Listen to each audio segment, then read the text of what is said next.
mereka disuruh ngurus Indonesia belum tentu juga bisa gitu ya.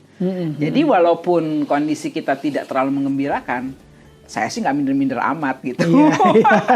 Yang penting kita sudah mengikhtiarkan. Betul. Jadi kita nggak ketinggalan soal ikhtiar, kita nggak ketinggalan.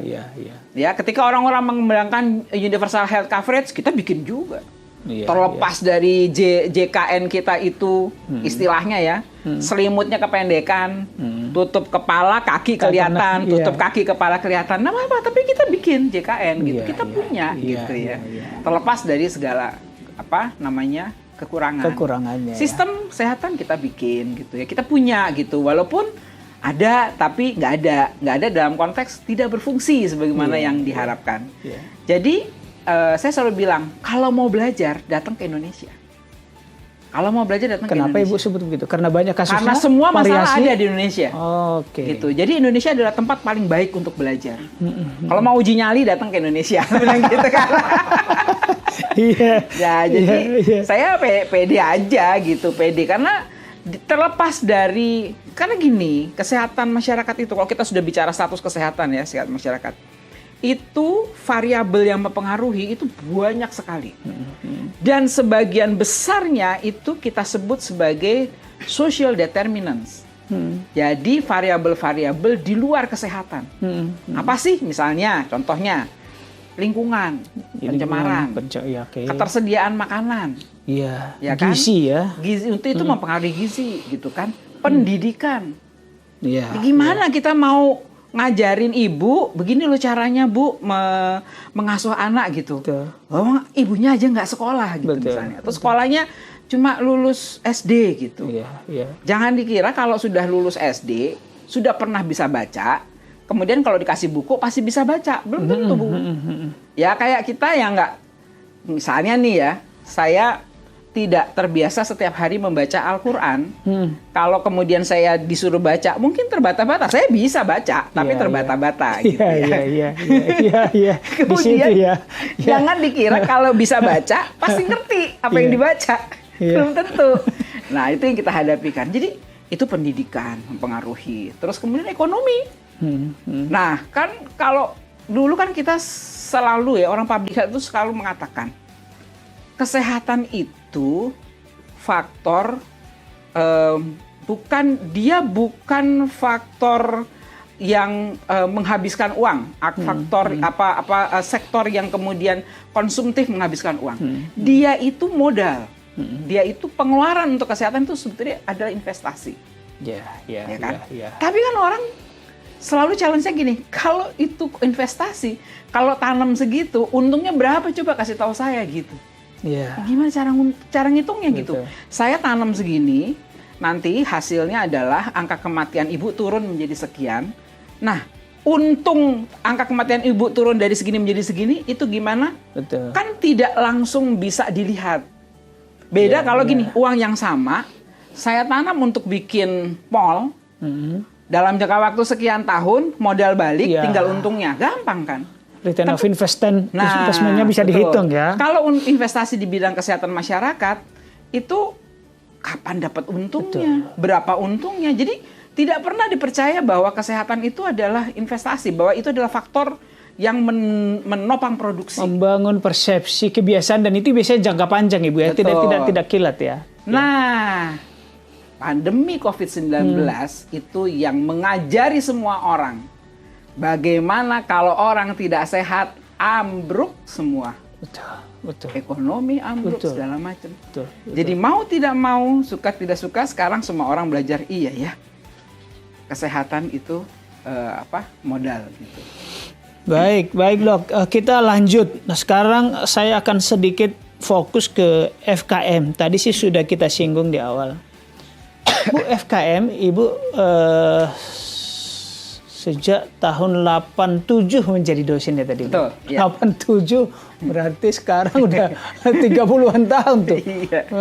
34 tahun jadi dosen. Bu, apakah FKM saat ini, karena tadi kan yang kita dengarkan favorit itu kedokteran ya. Seberapa favorit fakultas ini di kalangan mahasiswa FKM ini? Di kalangan mahasiswa ya.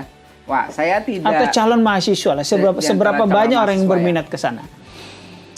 Jadi gini, kalau ukuran favorit atau tidak favoritnya program studi itu bisa kita lihat dari beberapa ukuran ya. Pertama adalah perbandingan antara berapa yang mendaftar, dibandingkan dengan berapa yang bisa diterima, gitu kan. Nah, kemudian juga kita lihat juga dari skor mahasiswa yang mendaftar itu rata-ratanya berapa, gitu ya. Jadi kalau soal favorit atau tidak favorit, tidak bisa dibandingkan begitu saja. Karena begini, apalagi belakangan ini kan cara masuk perguruan tingginya kan mahasiswa testing dulu UTBK, punya skor, baru dia melamar, mau milih yang mana gitu. Mahasiswa udah ngukur nih, udah mengukur dia, wah segini, nggak mungkin nih masuk FKUI. Dia nggak pilih FKUI. Dia pilih, kalau dia pengennya tetapnya ada di UI, dia bisa pilih FKG atau dia pilih yang lain lah, termasuk kesehatan masyarakat. Jadi itu nggak bisa dibandingkan, nggak apple to apple. Jumlah pelamar itu tidak bisa dibandingkan begitu saja, gitu. Karena kan ketika mahasiswa melirik itu dia udah ngitung kemampuannya, gitu kan. Nah, tapi tetap kalau kita melihat dari skor, wah kedokteran memang skornya tinggi ya. Yang mendaftar sedikit tapi that's cream of the cream gitu lah ceritanya gitu ya. Tapi enggak, kalau mahasiswa UI ini masih dibilang cream of the cream nih, karena yang masuk di UI itu kan cuma sekitar 2%-an ya dari yang mendaftar gitu ya. Jadi sebetulnya secara keseluruhan mahasiswa UI adalah termasuk ya cream of the cream memang. Tapi ya kedokteran, ilmu komputer gitu kan, itu termasuk yang memang sangat ketat persaingannya, sangat ketat gitu. Nah, kesehatan masyarakat itu programnya banyak, ada beberapa, ada 4. Ada kesehatan masyarakat, ilmu gizi, kesehatan kerja, dan kesehatan lingkungan. Nah, ini ada yang favorit banget gitu. Ilmu gizi itu, sama K3 itu favorit banget. Kesehatan kerja itu favorit itu. Itu ya? Iya. Nah, kalau di S2-nya yang favorit itu K3 sama administrasi rumah sakit. Wah, itu Mars, lulusannya Mars. Betul. Iya. Itu favorit. Iya. Kalau FKM tadi dari sisi pengalaman beberapa tahun Ibu sebagai dekan, 1 berbanding berapa peminat dengan daya tampung biasanya? Aduh, saya nggak inget ya. Nggak ini ya. Tapi termasuk favorit lah ya. Termasuk kalau gizi itu termasuk yang tinggi persaingannya. Gitu. Kalau kesehatan masyarakat, kesehatan kerja itu termasuk yang menengah. Gizi yang lebih tinggi gizi ya. Lebih banyak peminatnya ya. Nanti output dari FKM lulusannya biasanya lebih banyak bekerja di mana? Kalau UI ya, UI itu dari tracer study yang kita lakukan terakhir tahun 2020 itu kira-kira sekitar separuh lah ya, itu masuk ke sektor publik. Separuh. Kayak puskesmas, rumah sakit, RSUD. Betul, gitu. Kemudian sekitar 40%-an lebih gitu ya, itu masuk ke sektor swasta. Ya masuk ke perusahaan-perusahaan macam-macam. Sisanya lagi itu masuk ke NGO, masuk ke startup gitu-gitu ya. Jadi cukup banyak yang masuk ke sektor publik, dan itu agak melegakan saya juga karena anak UI itu kan dikenal tidak terlalu berminat ya masuk ke sektor publik. Jadi pegawai pemerintah itu kan nggak terlalu berminat. Karena opportunity di tempat lain memang jauh lebih menarik ya. Tapi ternyata itu hampir berimbang antara yang masuk ke sektor private ya, swasta, dengan yang masuk di sektor publik itu hampir berimbang gitu. Ditambah sedikit yang kemudian masuk ke yang lain-lain itu yang barangkali semacam startup apa segala macam gitu ya, atau LSM gitu barangkali. Bu Agustin, ini kan sebentar lagi masa penerimaan mahasiswa ya. Dan Ibu juga dekan Fakultas Kedokteran saat ini. Ya dekan lah ya kan. Tapi pejabat. Nanti kalau sudah terpilih dekan baru, saya menyerahkan kepada dekan yang baru. Pejabat kan. Lalu supaya Ibu juga dokter toh, ini perlu sekali. Apa sih trik-trik untuk mahasiswa baru supaya bisa lolos di Fakultas Kedokteran dan FKM? Saya jadi ingat ceritanya apa tuh yang di Belitung tuh? Laskar Pelangi. Laskar Pelangi.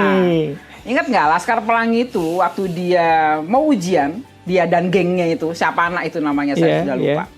Kan dibilang dia bisa minta jimat ke seorang dukun lah ya di pulau, di satu pulau dia tuh. Mereka rame-rame tuh datang ke pulau itu. Ceritanya saya lupa tuh di cerita yang nomor berapa itu. Apa yang pertama apa yang kedua gitu. Mereka rame-rame datang ke pulau itu mau minta inilah apa namanya jimat lah dari dukun yang ada di pulau itu. Nah, dikasih sama dukunnya itu dikasih kertas gitu ya masing-masing ini. Dah gitu. Ini disangkanya tuh doalah atau apa gitu.